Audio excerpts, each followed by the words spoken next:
And okay, the recording is on, so we'll start. My name's Scott Loveridge. I'm director of the North Central Regional Center for Rural Development and your moderator today. This is a joint effort between the Community Development Society Journal and the North Central Regional Center for Rural Development. We're featuring some of the key publications that come out in that journal now in our webinar series. Our presenter today is Dr. Beth Walter-Holnadel. She's a professor of planning at the College of Design, Architecture, Art, and Planning at the University of Minnesota, of Cincinnati. Sorry about that. She used to be at Minnesota. And she's been with the U.S. Department of Agriculture and has had a lot of high-level policy positions over the years as well. And with that, I'll turn it over to Beth for her remarks. Thank you. Hello, everybody. And I'm new at this technology. I think I was on my first webinar about 2 weeks ago, and I was a participant. So here I am. I'm in my office, and imagine me with my papers all around me and looking at a screen here.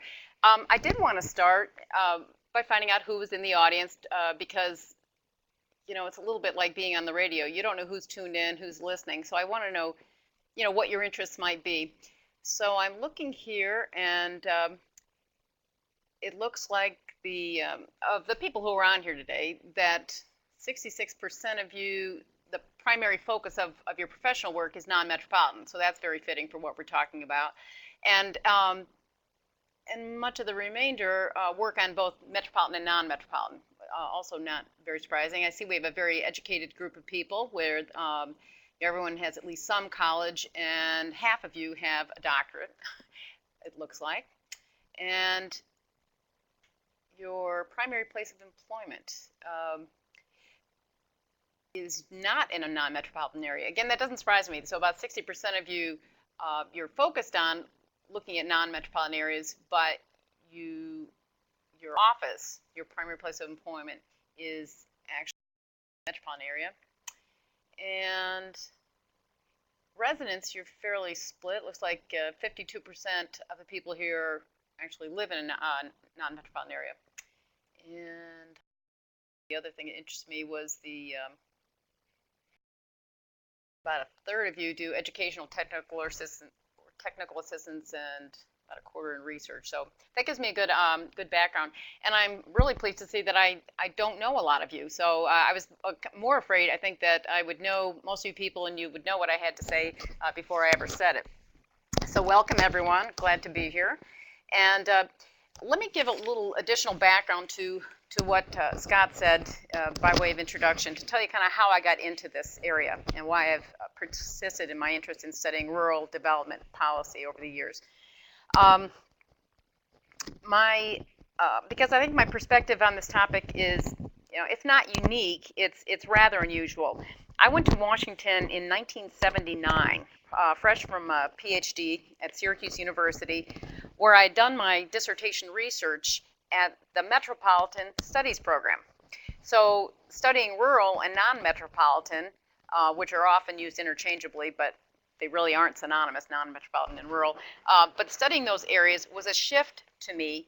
And I came into rural development at an interesting time historically, because at that time, at the late 1970s, non-metropolitan America had been growing faster than metropolitan area for the first time in over 150 years. So the so-called rural renaissance, and that was coined, as far as I know, by the late Cal Beal, a demographer at ERS, that was the big buzzword, was the rural renaissance.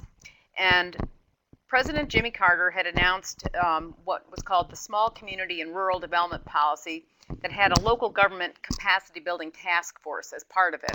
And I was assigned to that when I worked in the Economic Research Service at USDA. And by the way, I do want to say hello. I see that Rick Reeder is on from ERS, and he's a wealth of information on this, on all things rural, especially as it relates to research. But the idea of that task force at the time was to help rural local governments manage their own problems better. That was the whole idea. And at the time, there were actually resources for doing technical assistance type programs. There were intergovernmental exchanges of sometimes federal personnel being able to be lent to some non-metropolitan areas and help out in that way. So, and another reason besides a growing population at that time and a president who was advancing a rural development policy with a capital P, was that surprisingly 4 major public interest groups in Washington joined forces at that time, calling themselves the Rural Governments Coalition. And that was there were the 4 groups were the National Association of Development Organizations, NATO, the National Association of Towns and Townships, or NATAT, the National Association of Regional Councils, NARC, and the National Association of Counties. So each of these organizations represented one type of local government type or organization, but they formed together to join forces to be the Rural Government Coalition. It didn't last very long, but that was the idea. So it was against this backdrop that I began a career in public policy involving rural development. I vividly recall the first time that I met a number of the people at the land-grant universities who would over time become my colleagues in this area. And I don't know how many of you have heard of him or know him or remember him, but I believe he's emeritus professor now, George Goldman from UCal Berkeley. I was at a conference on coping with growth out in the West back in the early 1980s. And upon being introduced to him, he said, what do you know about rural development?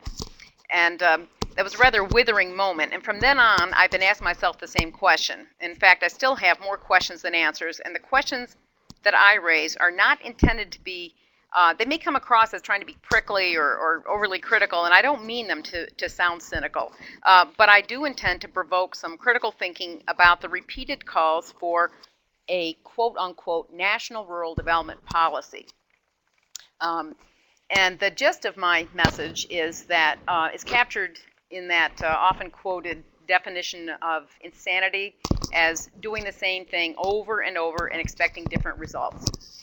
And that's kind of how I've seen a lot of the policy proposals for a quote-unquote national rural development policy proceeding.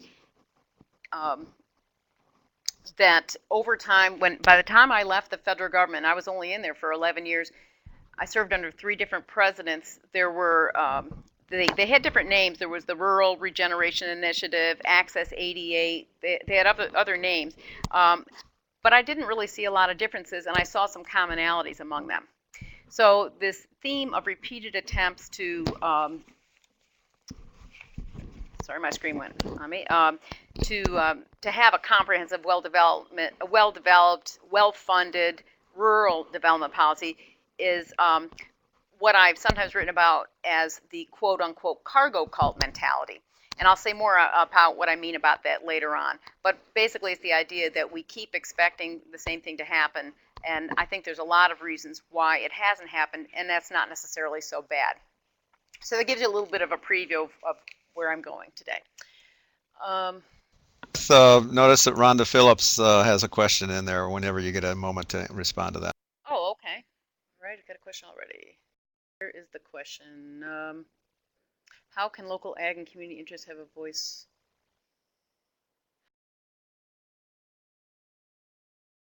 Well, I think that that's part of what I'm going to talk about. That's kind of the gist of where I'm heading with this, and that I think we have to get out of just U.S. Department of Agriculture, where the focus will always be on agricultural interests, and that rural development is much broader than agriculture. So I think that to really have an impact, the voice has to be coming from much more than just agricultural interests. So that's kind of the short answer to that question. It's a good question. It's the one that's kind of driven a lot of my thinking about this over the years. So thanks for pointing that out, Scott, because I don't necessarily see that. I'm going to look at the screen and follow along. I just advanced the slide to just say that what the webinar is supposed to be a summary of a particular article that I wrote in the Community Development Society, and that's up there on your screen now. That article is really the third in a series of things I've written about this topic over time. So the focus of that particular article is was looking at the Rural Collaborative Investment Program, and the Farm Bill. I want to get. I mean the actual title is the Food Conservation and Energy Act of 2008. Had in it this Rural Collaborative Investment Program, and the goal of this RCIP was for rural areas to be able to define their own regions, not to have them imposed from on high, but to have them define their own regions, and then apply for funding to support the development of strategies to address self-identified needs. So it's very much a bottom-up type of approach, and it was viewed as a flexible bottom-up approach to rural development. So that was the gist of it. And so I set about looking at that and seeing, why it was or was not implemented. And not to go back through a whole lot of history, but there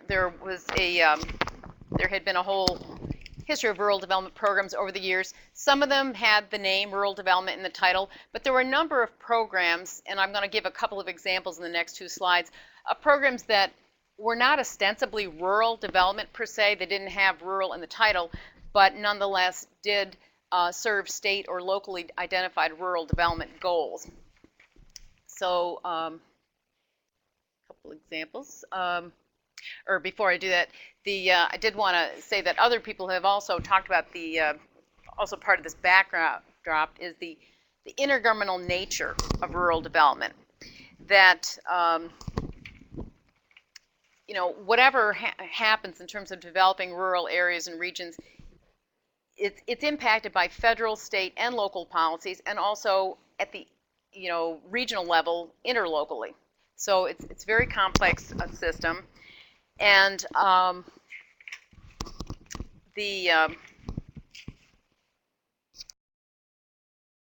there's one of the dilemmas is that in our American federal system, there are a lot of different competing forces that make it difficult to have this comprehensive rural development strategy.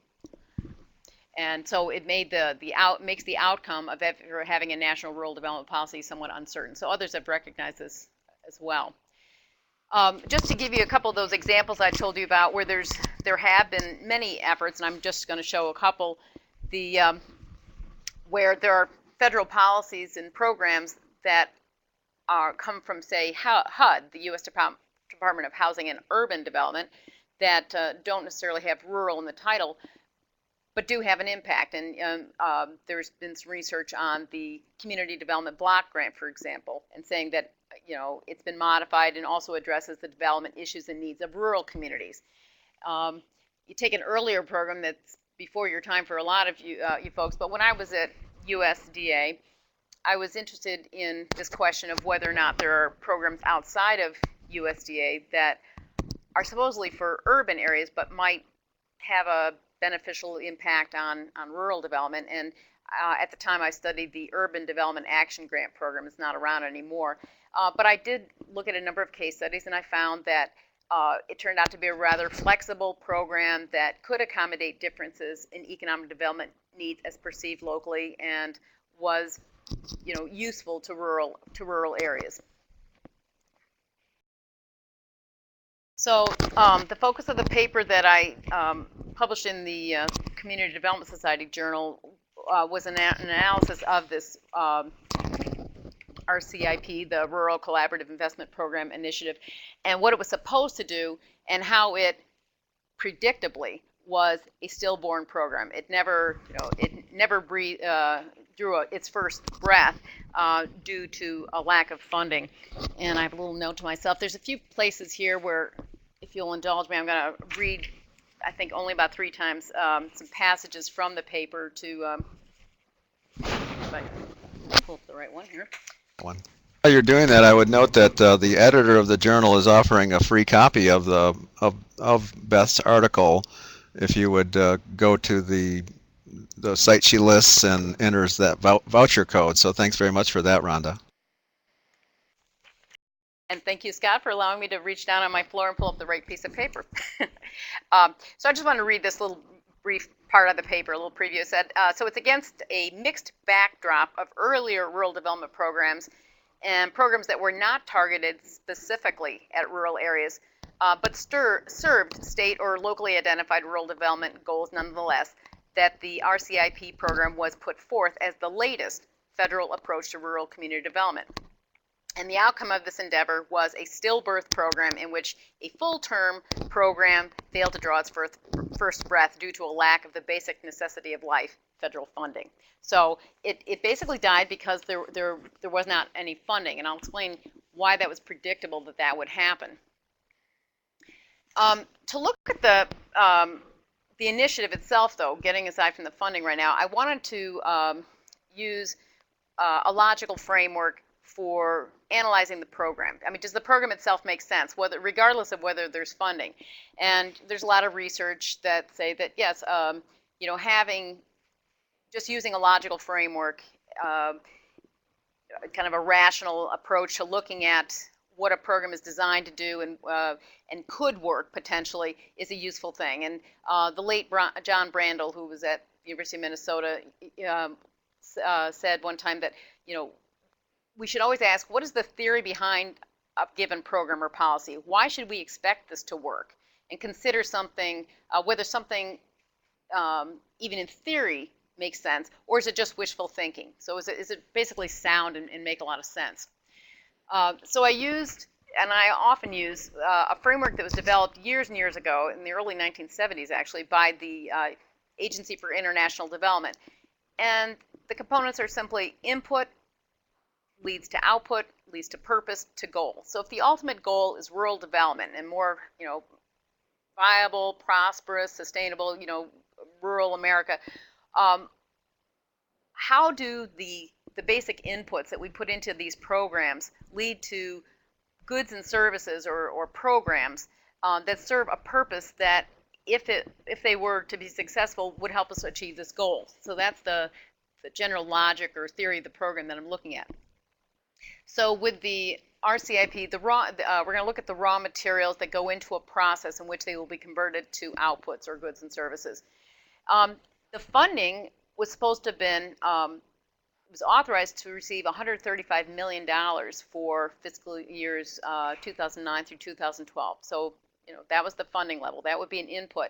And technical assistance as well through an institute that was going to be created at the national level. The outputs, what the federal dollars would be converted into, the federal dollars would be a carrot, so to speak, to coax rural governments to work in concert toward the betterment of rural regions, or at least that's how I understood it. As I read the bill, and as I read a lot of writings about it from interest groups and from different advocates and speakers, that's how I understood it. The logic of it was that by providing resources, incentives, and technical assistance to rural communities and local governments to help them form inter-jurisdictional partnerships, those rural communities would be more successful in leveraging resources and implementing locally driven strategies and projects. So that was the purpose. So the output were the partnerships, and the purpose was so that they would be more successful in leveraging other resources and implementing these projects or these plans. And so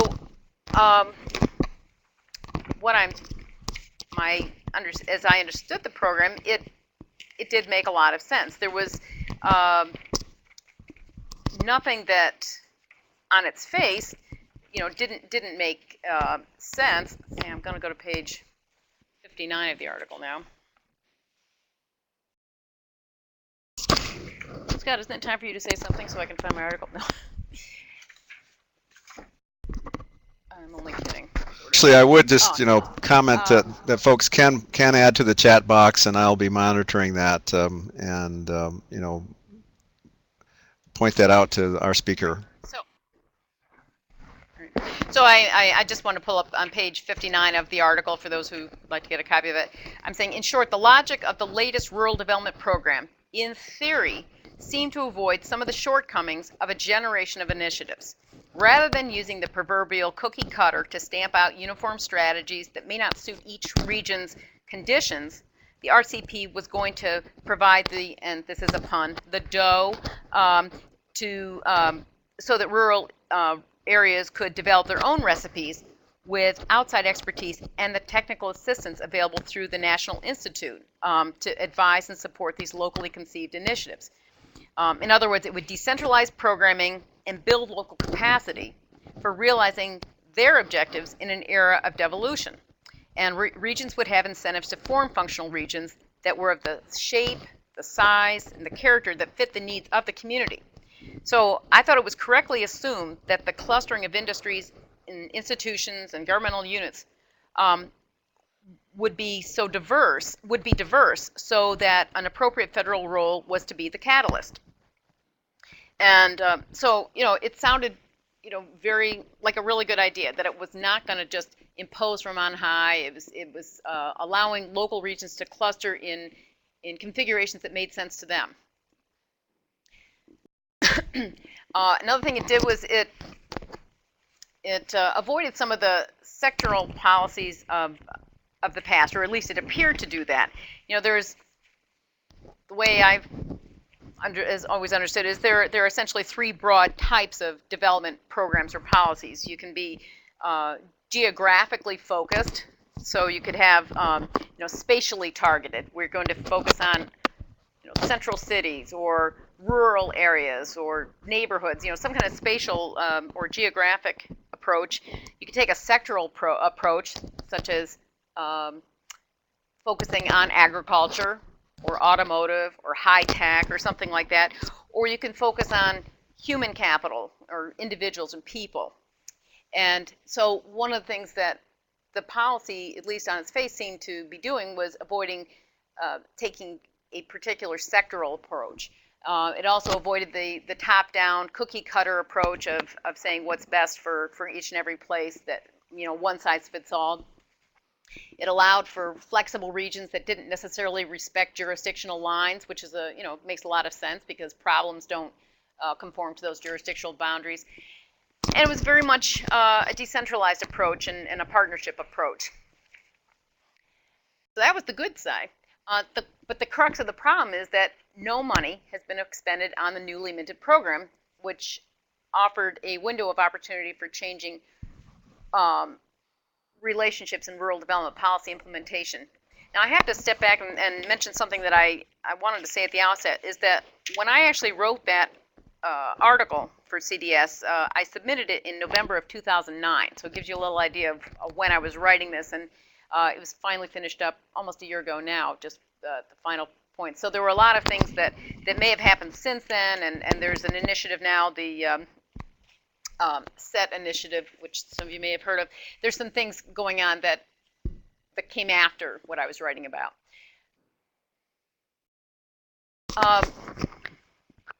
So if you look at what's been going on at the national level in terms of trying to have that policy with a capital P with rural in it, in 2002, interestingly, there was the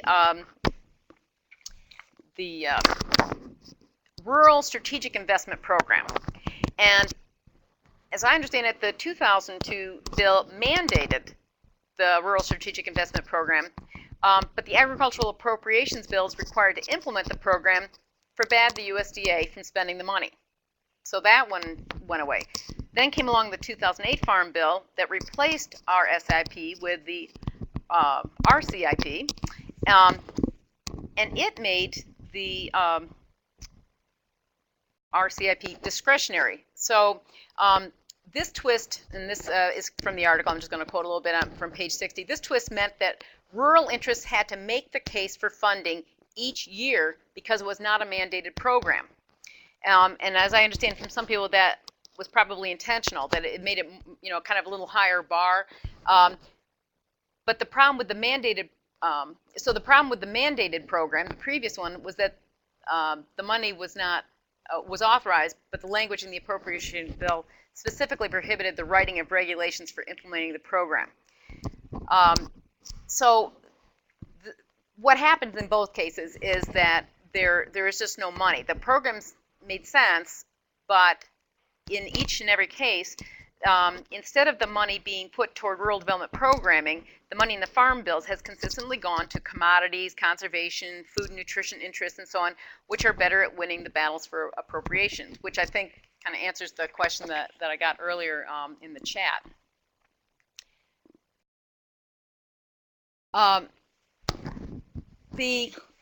So what I want to talk about is trying to explain what I see as kind of the recurrent federal rural development stalemate.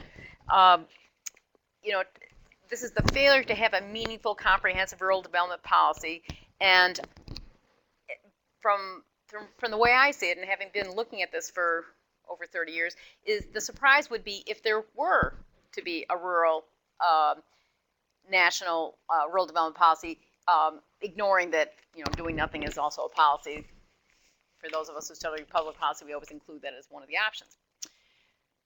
So here are the reasons that why I think this is the case, and it'll be interesting to hear what others have to say about this. I think the context for rural development policymaking in the United States disfavors development of a rural development policy. There's, first of all, this inaccurate rural image that people have, and so policymakers and the quote-unquote general public, when you talk about rural areas, they continue to have this kind of bucolic image, kind of wholesome, family farms, neighborly. It's this very outmoded rural image. So people don't really understand that there are a lot of problems and issues and needs in rural areas. The second thing is this pitting of agricultural versus non-agricultural interest groups, and that every time the agricultural will outmaneuver the non-agricultural groups all the time. Another thing is that if you look at how the agencies and the structures within the legislative branch are structured, the broad-based needs of rural communities for, whether it's housing and healthcare and workforce and all these different things, those are spread out across a lot of different departments and corresponding congressional committees and subcommittees, but the agricultural committees that are charged with funding rural development programs, at least through USDA, don't necessarily correspond to those problems and vice versa. So there's kind of a mismatch.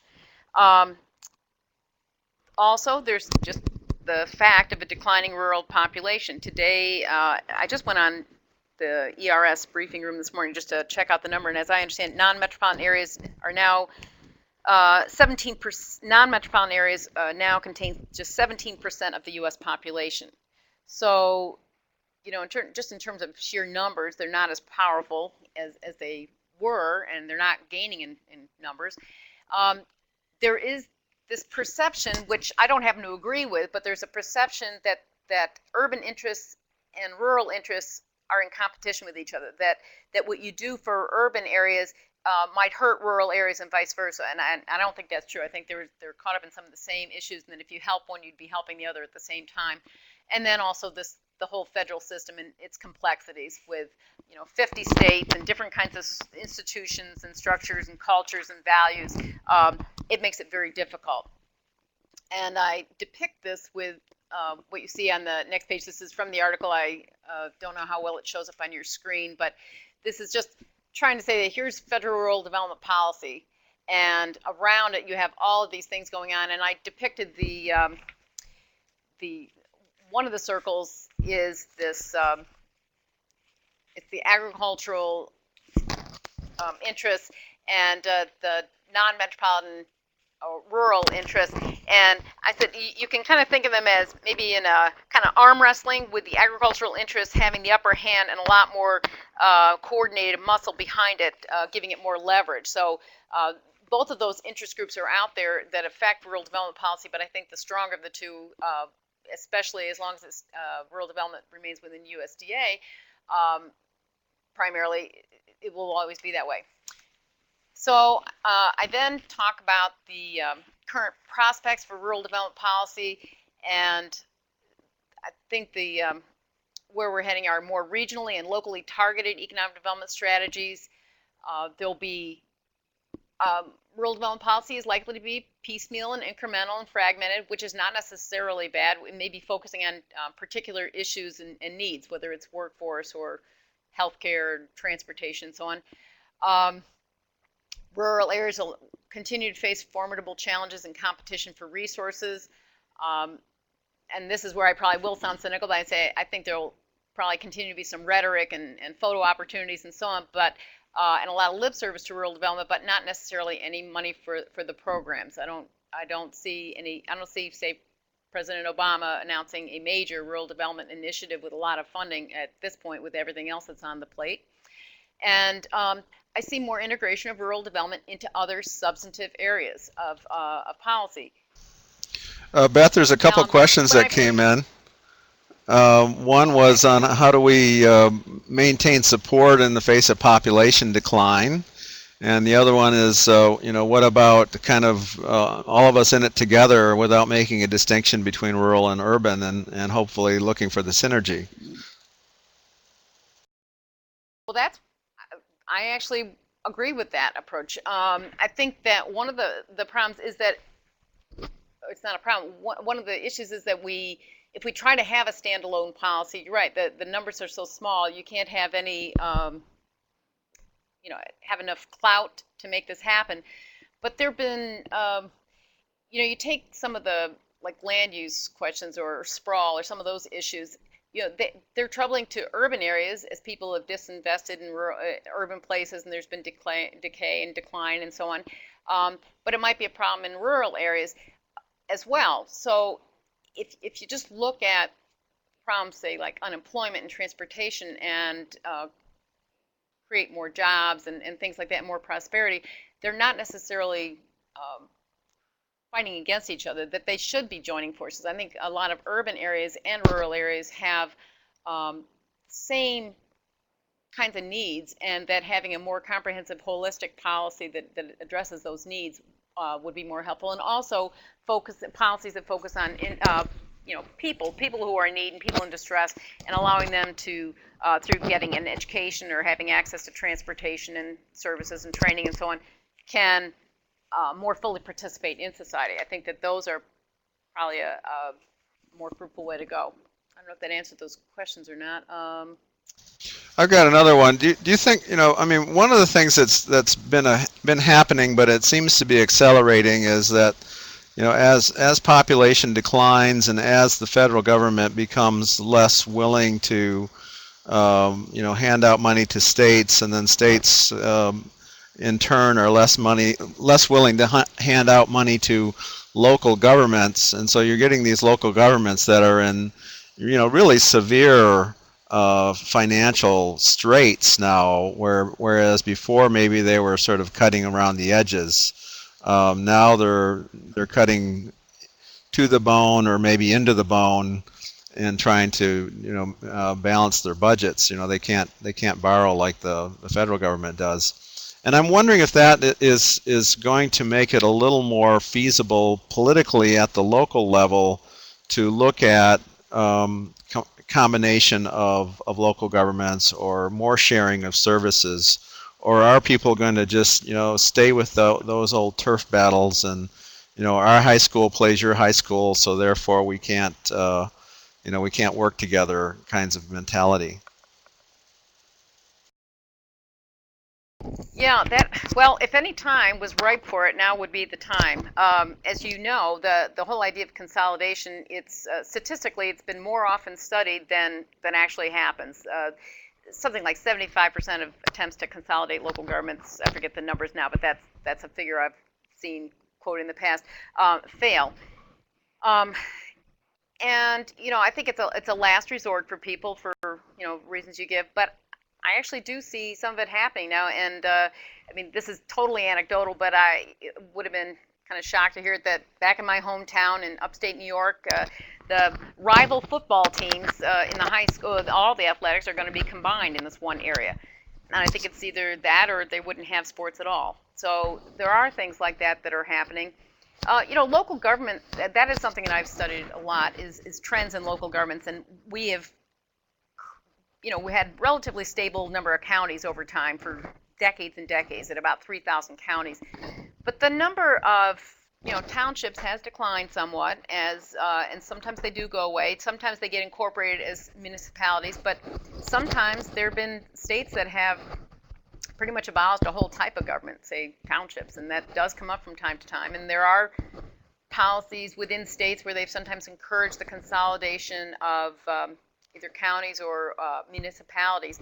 But at the same time, we're creating a lot more special districts, more single function units of government. So that's kind of happening at the same time. And that's another draw on the resources of, in some cases, of municipalities.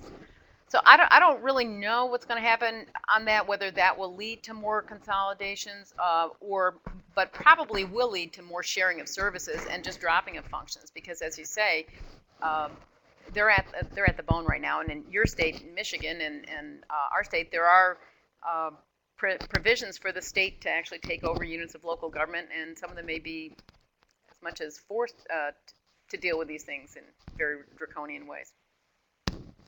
So it can be seen as an opportunity or kind of a dire situation, depending on how you look at that.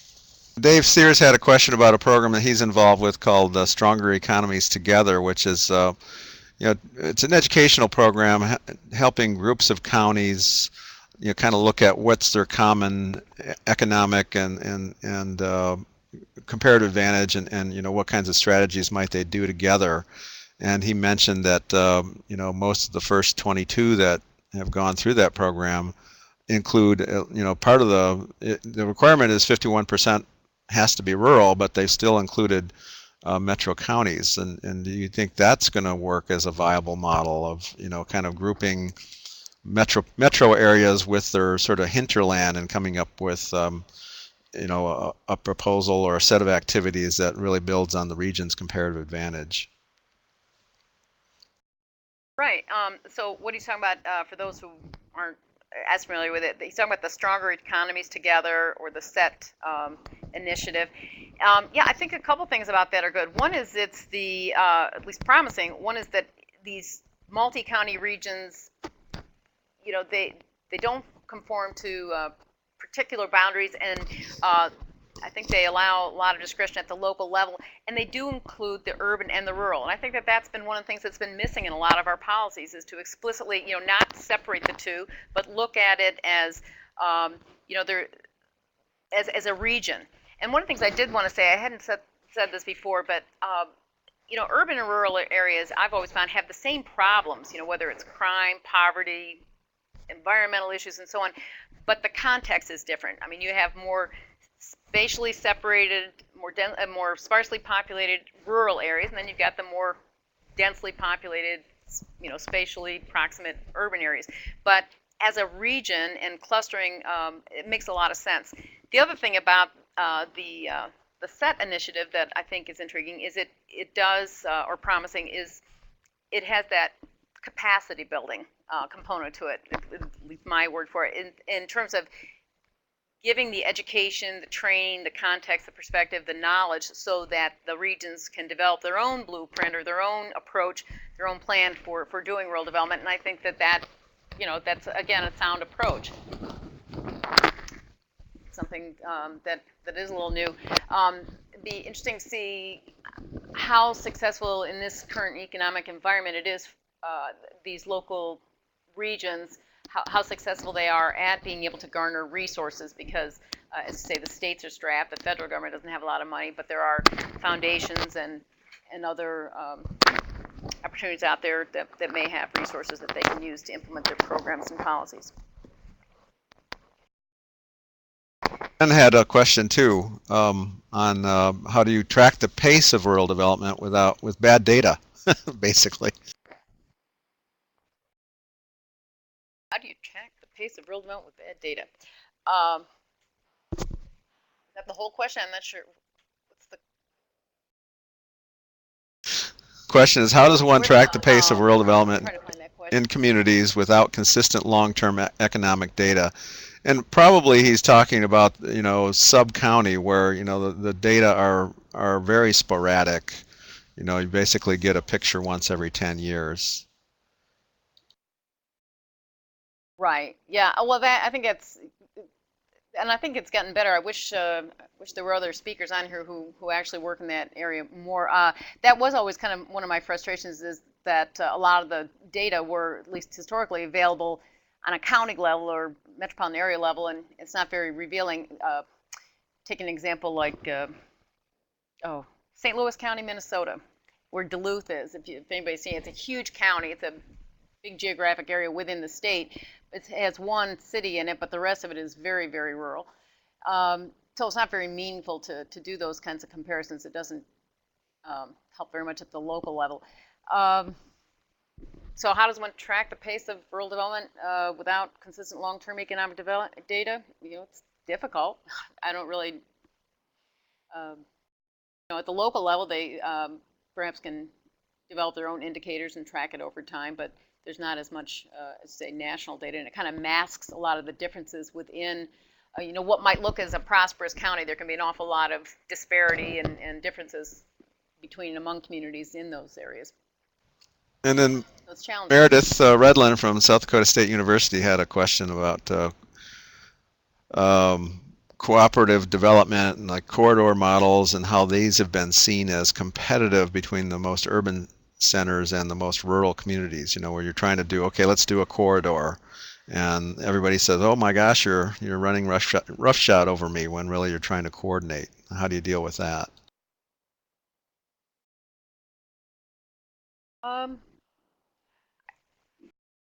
Well, if I understand it, you're talking about getting areas together to coordinate, to compete. Well, they are trying to be competitive with those centers, and I don't know that that's necessarily a bad thing. So maybe I'm misunderstanding the question, but I think that one of the reasons to collaborate is so you can be competitive, and if that's the way it is, Yeah, then not so bad. I think the gist of the question is you're trying to draw these folks together in a collaborative, and they want to go off and compete on their own. Oh, I see. Yeah. Well, I think you have to, if you're any kind of successful collaboration has to start from the point of view that there's something in it for both sides, and if they think they can do better on their own without collaborating, then it's not going to happen.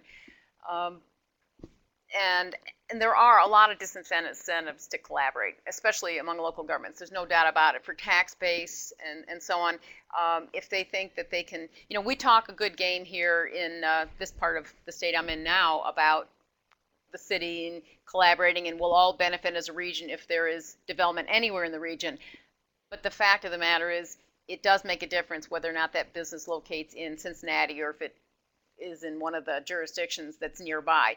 Yes, it creates jobs, but in terms of the taxes and some of the other benefits, there really is a competition. So it's a very tough situation, and from a policy point of view, if there could be incentives changed such that there was more sharing of resources if development came to these regions, it would make it a lot easier, because there is that perception, and it's based on some facts. So that's all I can think of on that at this point. Okay. You want to talk about your current slide? Oh, so when I put this article to bed and I was all done with it, I was just trying to relate in the piece about the latest and greatest, rural development policy, and why historically, based on historical trends, I would have predicted that it wouldn't have succeeded in terms of being funded. But I was asked by one of the reviewers, and I don't know who that was. It was a blind review. They said, could I put in some kind of normative, like what ought we do? So to get away from just describing what happened. And so I said, all right, well, if you want me to give my opinion about what we should do. And I said, I thought that if anything, the U.S. should develop policies that develop people and support community and economic development that reflect national priorities and local needs. So, let's not spend a lot of resources trying to perpetuate places and institutions and so on, but to give people education, training, transportation, good health, and so on, and that they can exercise their options in our society and contribute to their regions and to themselves. That the emphasis would be on schools, community colleges, broadband, and they're not necessarily on rural development issues. These aren't necessarily rural development issues. They're just issues for the United States future as a whole. And one of the things I've said a lot of times is that those of us who are interested in rural development and rural people and places could probably do a lot more instead of focusing so much attention on having a standalone rural development policy, but to tailor existing programs, whether it's for workforce development or transportation or something, to the rural context, to whether it's through some kind of impact statements and making sure that new policies that are promulgated have a rural development, they understand the rural context and are not disadvantaging rural places from taking advantage of those programs. I think that those things might actually make more difference. Great. Connie Loden had a question. She says, and I'm putting up a summary webinar evaluation so folks can click in on that too. But Connie says, with the emphasis on regional, as Sam Cords had said, how do we assure that the policy includes different distinctions in rural economies and not have the policy be about the urban centers with the rural regions that are kind of left behind or add-ons or second thought places? In her perspective, the policies are written for the centers, the urban centers, and more about that than how to interface rural and urban and work together to create a kind of a nexus of economic activity that's synergistic. So maybe talk a little bit about that. And then there's a question from Tom Kelchek too when you're done with that one. Right. Based on everything that I've been saying and what I've been saying over the years is that's exactly the situation we've been in, and that we can't turn back the tide. I mean, I'm just actually reading the book now, Triumph of the City, Glazer's book. I don't know if you've seen it, but if you look at worldwide through history, the overarching trend is towards more urban areas, and the population is in the more urban areas. Given our representative democracy, that's where a lot of the clout has been and will remain. So I think that to try to fight that, is going to be a losing battle. And again, I don't mean to sound negative or cynical. I'm just trying to be. I'm more of a realistic person about these things. So I think that I don't know if the nature of the question is more or less like how do we change that, we can't, but I think we can try to get the message out more about and try to join forces. I think if urban and rural could form more coalitions together and have a more united front on things as a region and show how this would benefit, say, their states and the nation, they might have more ability to get funding.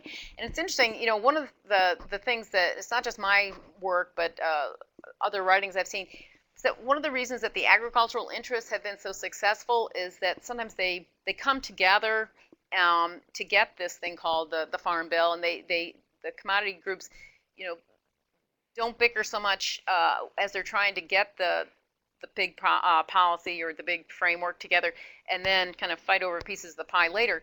Whereas the rural interests have always kind of been more fragmented, and the coalitions fall apart fairly quickly, and policymakers don't want to have to pick and choose between them, and it makes it difficult. So I think that if there could be more of a not pitting of one against the other and saying this is something that will benefit this region, and they need us, they need our good schools, they need our workforce, they need our roads out in the more rural areas to support the urban areas and vice versa, and that it really goes together, they may be more successful in persuading the policymakers who don't really understand rural areas. I mean, they do have these outdated perceptions. They equate it with agricultural.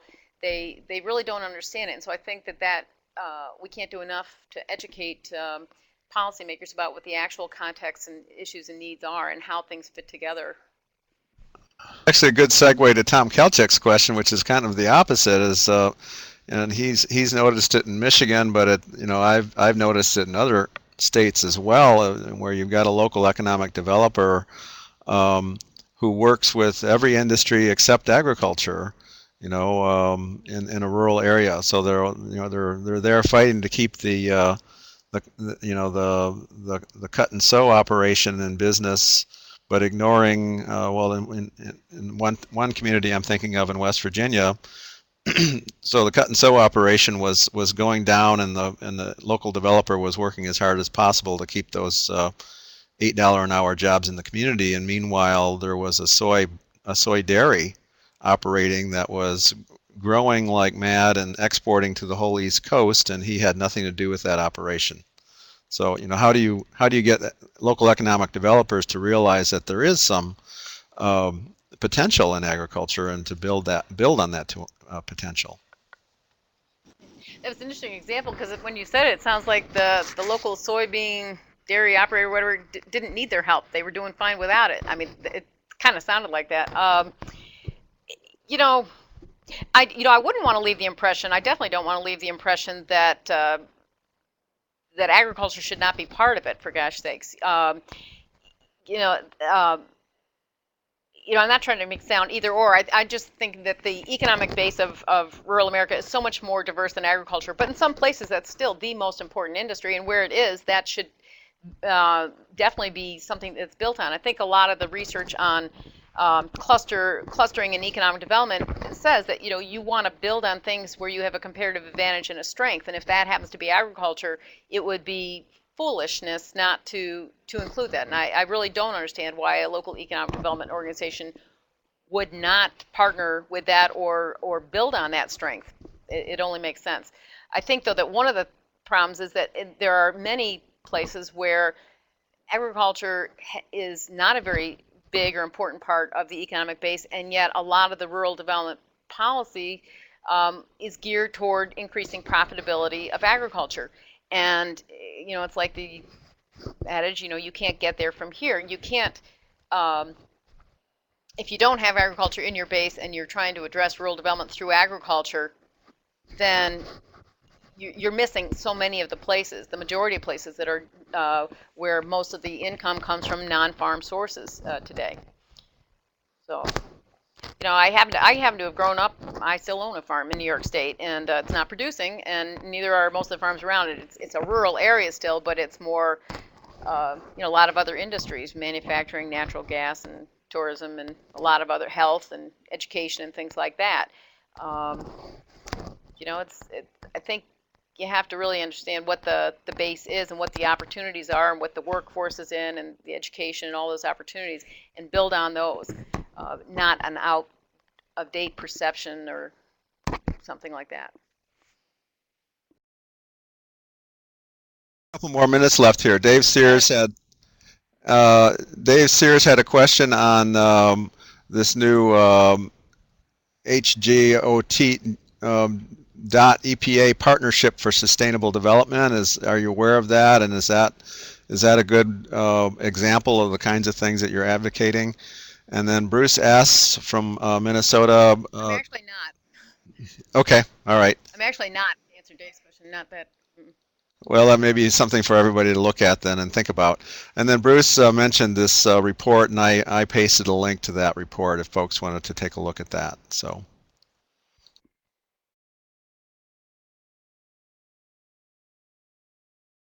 Yeah, so I'm glad we got the questions. If anybody else has another question, I'd be happy to answer. Back here at the, did we miss anybody's question? And that's one of the things about this technology, this webinar thing. It's not easy. I can't see your faces. I don't see the quizzical looks on your faces that I can't answer. And if I misinterpret, you know what I'm saying. And then if I've misinterpreted any of your questions or kind of answered a different question, feel free to ask it again. I'll see if I can. Yep, I've been monitoring this, so we have at least talked about all the questions. Whether we answered them in the way that the questioner wanted is, of course, up to them to say. But we are coming to the end of our time now, so if folks want to stay on, we can stay on for a few more minutes and answer questions. Otherwise, I think you're finished with your formal remarks, right, Beth? Okay, so. well then, I'm sure I forgot to say something. um, folks are free to sign off or stay on and listen to any more questions that come through.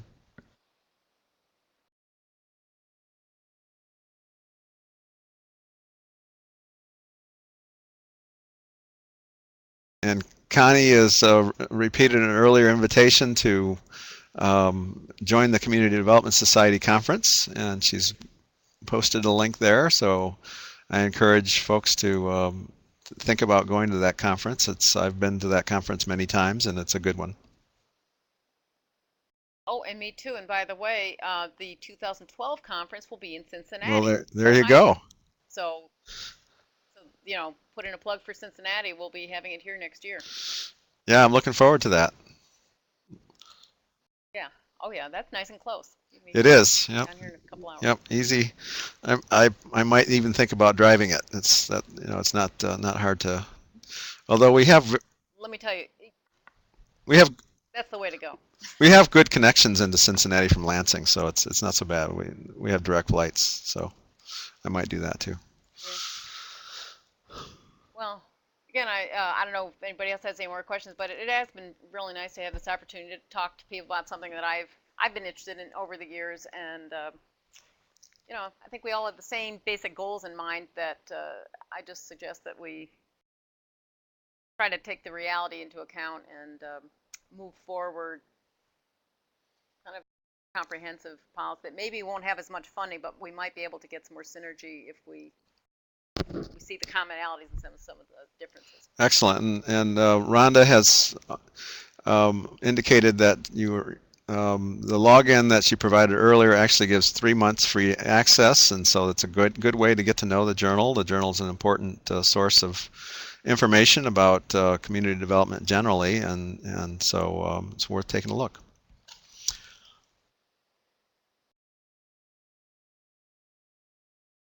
Well, it doesn't look like any more questions are coming in, so I think we'll close the recording and thank Beth